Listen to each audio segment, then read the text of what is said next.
Aloha, and welcome to the Future of Senior Fitness.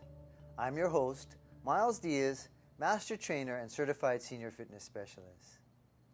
Today, we're going to continue our discussion on nutrition for active older adults.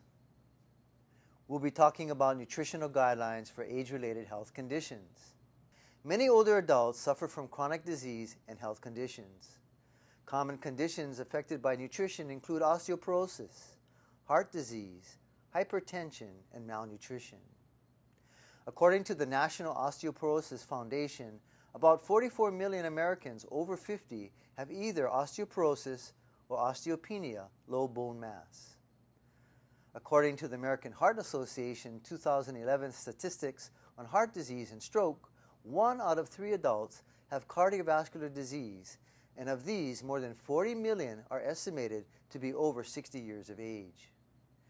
It is reported that in 2007 and 2008, 58% of older women and 53% of older men had hypertension or use of antihypertensive medicine. Many older adults, particularly those who are hospitalized and institutionalized, experience various types of malnutrition. It is important to address dietary modifications for these various conditions as they can affect longevity, independence, and quality of life. To help us understand nutritional guidelines for age-related health conditions, we are fortunate to have guest Judy Thompson join us from Queens Medical Center. Judy Thompson has worked in the field of nutrition in Hawaii for over 20 years. She is currently an outpatient dietitian at the Queens Medical Center, where she works with individuals and groups in outpatient areas including diabetes, gestational diabetes, hyperlipidemia, and oncology. She has a Bachelor of Science in Dietetics and Food Administration from California State University, Long Beach, and a Master's in Public Health from the University of Hawaii at Manoa. She is also a certified diabetes educator. Judy, welcome back to the show. Thank you so much for joining us on the Future of Senior Fitness. Thank you, Myles. Great. We're going to talk today in this episode about nutrition guidelines for age-related health conditions. Now, many older adults suffer from chronic conditions, chronic disease, and health conditions. Let's start by discussing malnutrition first. Right.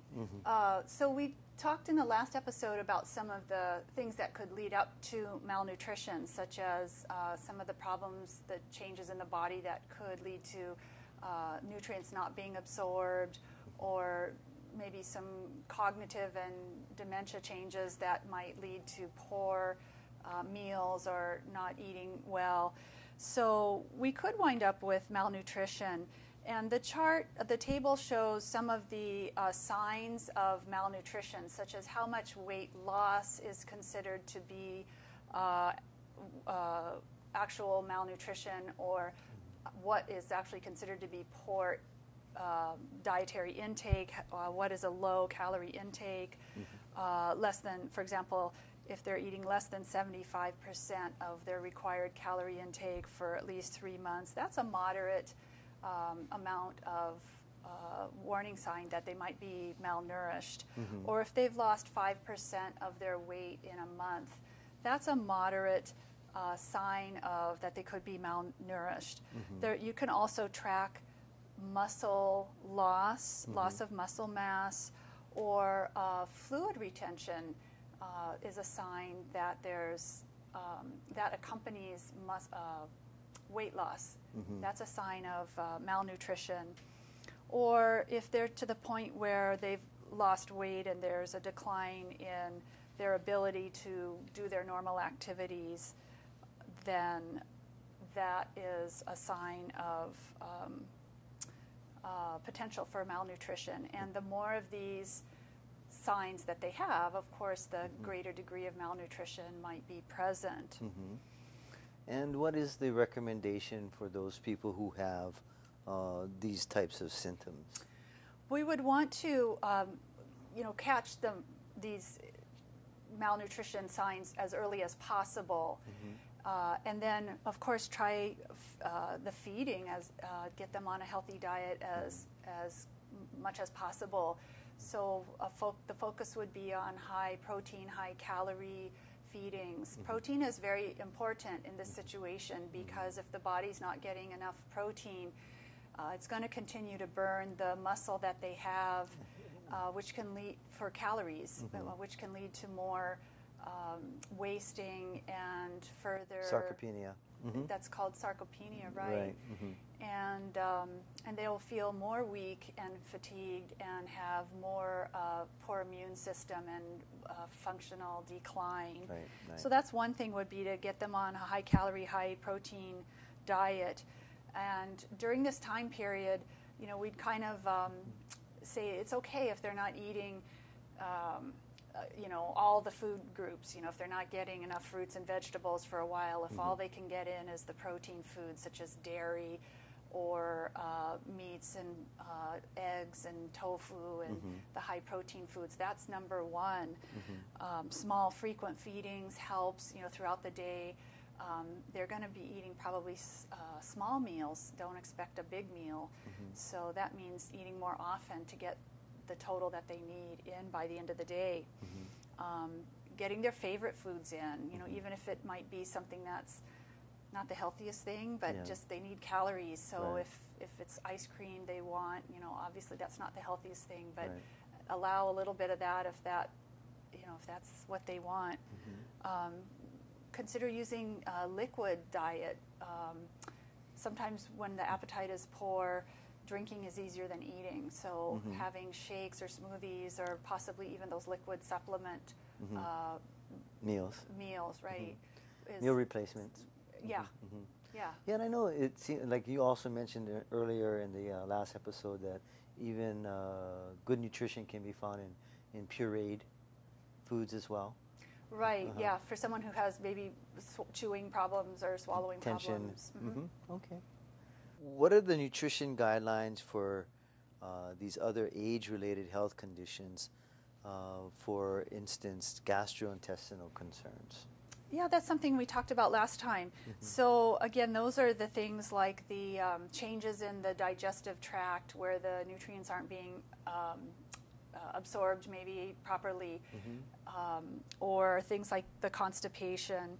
So what we really need to do in those cases is make sure that the diet is nutrient dense. We want to make sure that every bite counts and gives high vitamins, minerals, protein, all the nutrients that count. And when a lot of people are familiar with the My Plate from the government, called the Choose My Plate way of planning meals, where half of your meals is fruits and vegetables, a fourth of your meal is the carbohydrates, the grains, and a fourth of your meal is the protein food, and on the side we have the dairy. There's a new graphic that came out of, relatively new, came out of the Tufts University. They adapted that for seniors. And you can see that it provides for foods that are relatively inexpensive as well as relatively easy to shop for and store. They keep for a long time for seniors who might have a little bit of difficulty getting out to go shopping, transportation challenges. So I think this is a really excellent guideline. It shows maybe some for example, canned foods, dried foods, things that keep with a shelf life, such as canned beans, peanut butter. So these are all excellent nutrient-dense foods that fit into those categories, and then it still shows you the correct proportions according to the My Plate graphic. Great. So this is something, although we normally wouldn't promote, say, canned foods, seniors can buy the canned reduced sodium. Canned foods tend to be more salty, so just buy the reduced sodium versions, or at least rinse off the canned vegetables to get some of the salt down. Sure, fresh and frozen fruits and vegetables are better, are preferable. a little higher in nutrition, but canned would be better than none at all. Right. You know, if you can't get either of the other. And yes, canned fruits tend to have a little more sugar in them, but you can rinse them off or buy the ones packed in natural fruit juice instead of the heavy syrup. So there's little adjustments you can make within each food group to choose a little bit healthier choices, but I think this is just an excellent reference for older adults, and it does have a little reminder in the top left there about getting your activity as well, because that's what we want them to know. Yeah, we all know that is so closely tied to healthy health. Yeah. You know, nutrition and exercise just go hand in hand. They certainly do. And so that's the Tufts University came out with that, as opposed to the MyPlate, which is the government-sponsored site, right? So the MyPlate is a great place to start, and a lot of seniors will know the USDA MyPlate maybe from, they might know that already, and younger folks will know that already, but for the MyPlate for older adults is a wealth of information for older folks as well. Great. Healthy guidelines for healthy eating as an older adult. Yeah, I like that idea too, because a lot of them can't get out and get around. So if they can get something that they can stock in the house that works for them, it's great. Because it gets to be challenging sometimes. Cooking for one or two people gets tiring, and but eating, you know, out, going to restaurants and fast foods can be expensive. Can be expensive. Can be a good way to pick up a lot of extra sodium and calories that we don't need. Yeah, and you know what happens if you buy too much food, then it goes to waste, right? It sits in your refrigerator and then you don't do it, especially if it's one person. And a lot of older folks, you know, a lot of them are not, you know, are survived by their spouse, and, you know, they're by themselves. That's right. Yeah. So. Or there's that temptation to finish it all. Yeah. And you really don't need all that extra, the extra calories. Extra calories. Okay, now let's talk about bone health, because that's another area, age-related health condition that occurs, right? So the important things to remember for bone health is to get adequate calcium foods as well as vitamin D. The MyPlate graphic recommends about 2 to 3 servings of calcium foods daily. That could be milk or dairy products like yogurt, or milk substitutes such as soy milk, or there's a lot of milk alternatives now like almond milk, soy milk. Make sure that they're calcium fortified, because almond milk or soy milk aren't naturally high in calcium, so they do tend to fortify those. If your doctor has recommended a calcium supplement, just make sure that you're not overdosing on calcium. There are a lot of calcium fortified foods like orange juice and bread and things now, and the safe upper limit for calcium daily combined with food and supplements is 2,500 milligrams a day. So, okay. You know, So you're talking about like calcium citrate, that type of thing. Right, right. So together, between your supplements and what's in the food, you don't want to go over 2,500. Right. Some people do also have acid reflux, and you know, when they do, that kind of depletes calcium. Is that correct? Or right? I'm not sure about that, but some people might be on like Tums, taking Tums, or they might be getting extra sources of calcium that way too. So that would count towards their daily calcium intake as well. Okay. And don't forget about vitamin D. That's important for bone health as well. Sun exposure is one source. Many seniors don't get out very much, and we're also learning that just the sun exposure might not be enough. The daily reference intake for vitamin D is about 600 to 800 milligrams, or excuse me, international units for adults. However, a lot of health authorities now are recommending a lot more than that. So seniors should ask their doctors what would be right for them, what would be recommended for them, and it asks if they need an assessment of their bone health. If they haven't had an assessment, they may need a scan to see where they're at with their bone health. Bone density. Okay, great. All right, that's good information. And guidelines for the heart now, cardiovascular health. What can we expect, especially in the way of blood pressure and other cardiovascular problems when it comes to age-related health conditions and nutritional guidelines? One of the most important recommendations for adults is to limit sodium. It's so easy to get too much sodium. The average daily intake in the U.S. is about 3,400 milligrams. And here in Hawaii, of course, with the Asian foods influence, shoyu, oyster sauce, fish sauce, it can be double that. So compared to what's recommended is 1,500 to maybe 2,000 milligrams a day for people who are older, above age 51, which isn't really older, is it? Yeah, not that. I would have to agree. but that's the recommendation for over 51 or people with high blood pressure, diabetes, cardiac conditions. So it's very easy to get too much sodium. We need to start looking at that, reading food labels, using reduced sodium products, watching it at restaurants. Restaurants, unfortunately, are a big source. Processed foods probably the biggest offender. You know, they always use salt to make things taste better. That's right. That's right. So you have to really watch, and that's why I always tell people, hey, stay away from the table salt. It's probably probably got more than enough. Unless you're working out all the time, and usually when you're in this age bracket, the older age bracket, you're not. It's more inactivity than activity. But I guess you can expend a lot of sodium, and if you are working out a lot.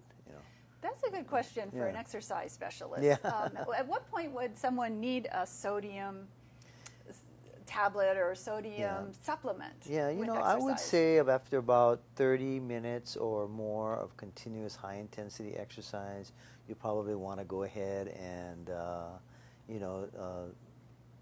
replenish.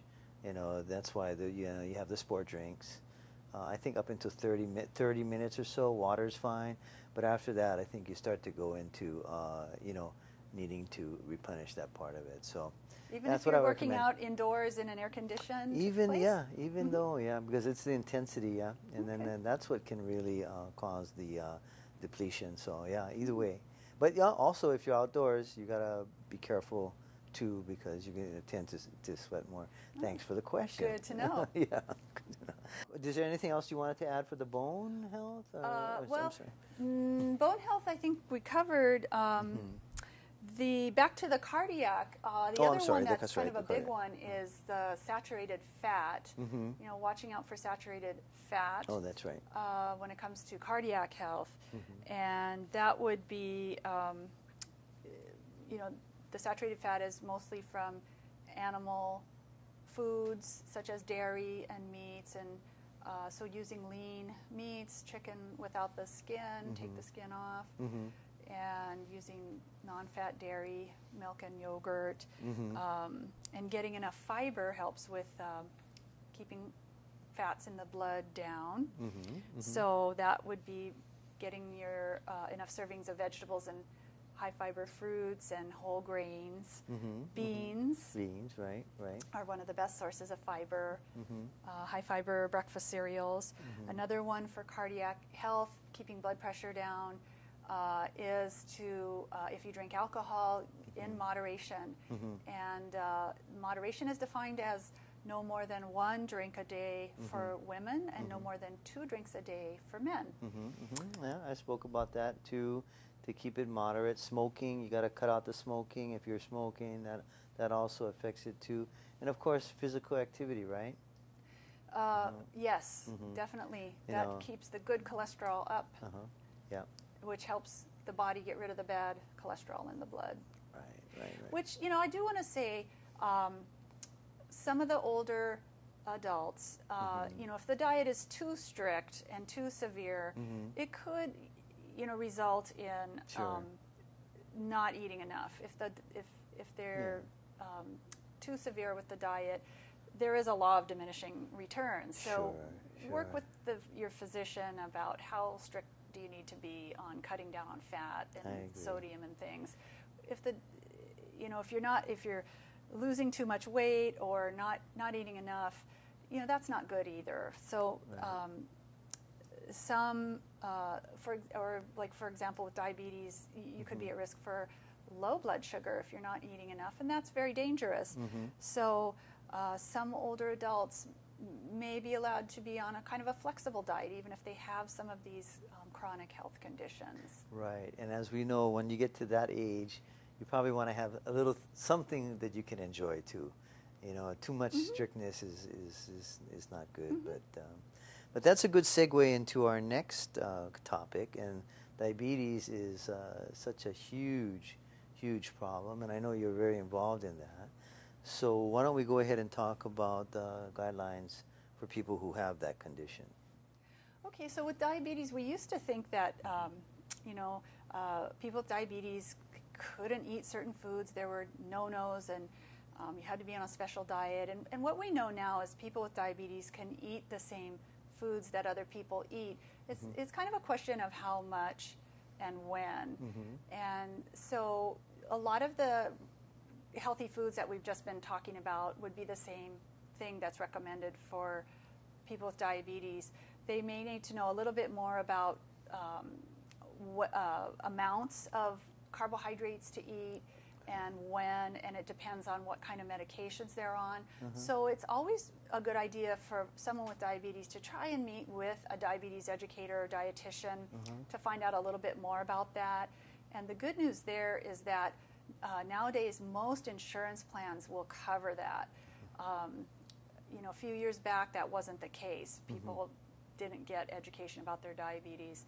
So that is a possibility to get a little bit more personalized advice, taking into account someone's how much they need to eat, what medications they're on, what their other medical conditions are. They can get some personalized advice about that. But favorite foods can be included. There aren't any true no-nos. You can never have that. It's just a question of how much and when. Okay. Let me ask you about obesity, because obesity is also, I consider, I don't want to say it's a chronic health condition, but it is prevalent in our society. What, as from a nutritionist standpoint, I always, when I work with, there's what we call obese and then there's morbidly obese, right? So when you work with people like that, what do you recommend? I always say, if you have that condition, you can work with me, and try to get as much physical exercise as possible, but you've got to go see your doctor. You've got to talk to a nutritionist. You've got to change how, what you're approaching. So what would be your, your advice for people who are in that condition? Similar. It's got to be both exercise and nutrition. And again, we mentioned earlier how so few people understand how many calories they need to be on, and they don't understand calories and portions in food. And sure, nobody wants to have to do that, to track portions and calories, but that's something that one way or another, it does come down to tracking what you eat somehow, and being aware of what you take in compared to what you need to be on or expending. Right. So people need to get educated there. It's becoming a survival skill to really know calories in food and how much you need to be on. If you don't have that condition, let's say you're not obese, does medical insurance cover that? Can people still come and see you if let's say someone does have concerns about their nutrition and maybe it's just a little overweight but not obese, can their doctor still refer them to a nutritionist like yourself? Under some conditions, the plans will cover it. Not all plans do. Okay, but like you said, there's a lot of useful sites out there, and I think the main message is eat healthy, eat balanced. If you've got certain types of conditions, be careful, know how these things interact. And above everything, make sure you get some good physical exercise in there. I know especially with diabetes, that's probably one of the main things, in addition to the, what you intake. But you got to exercise, right? It's a key part of diabetes management, for sure. For sure. Good. Well, is there anything else you'd like to add before we wrap it up? For older adults, I would just like to say that aging successfully really begins early in life. Eating properly. Start now. Start now. Start early. And exercising and taking care of yourself early as possible. It's never too early to start. It's never too late to start, but it's never too early to start. And laying down that foundation. And then if it starts when you're older, healthy eating can really make a difference in preventing some of the complications of the age-related conditions. And we're trying to prevent or treat malnutrition as well as some of the complications of chronic health conditions. Right, and of course, that all ties into maintaining your independence and boosting your quality of life, right? That's right. Yeah, and that's the main thing. Judy, thanks again for being on the show. Now we all have a better understanding of how important nutrition is as we age. Thanks again. Thank you, Myles. In summary, several lifestyle factors have a positive influence on the aging process and can reduce the risk of disability and disease. Eating well-balanced meals, regular physical activity, maintaining a healthy body weight, getting adequate sleep, avoidance of smoking, and moderate alcohol intake are all choices that promote longevity and quality of life. Aging is accompanied by a variety of changes that present many challenges to maintaining good nutritional status. The prevalence of chronic diseases requires the knowledge of general nutrition guidelines that can reduce the risk or severity of these diseases. Organizations such as Meals on Wheels and other federal programs are available to assist older adults in obtaining safe and adequate food. Nutrition can make a profound difference in the quality of life of older adults, and a team of professionals working toward a common goal gives the older adult population the opportunity to achieve and maintain optimal health, independence, and longevity. I look forward to the next time. Until then, this is Myles Diaz wishing you the best in health and reminding you that health is your only wealth.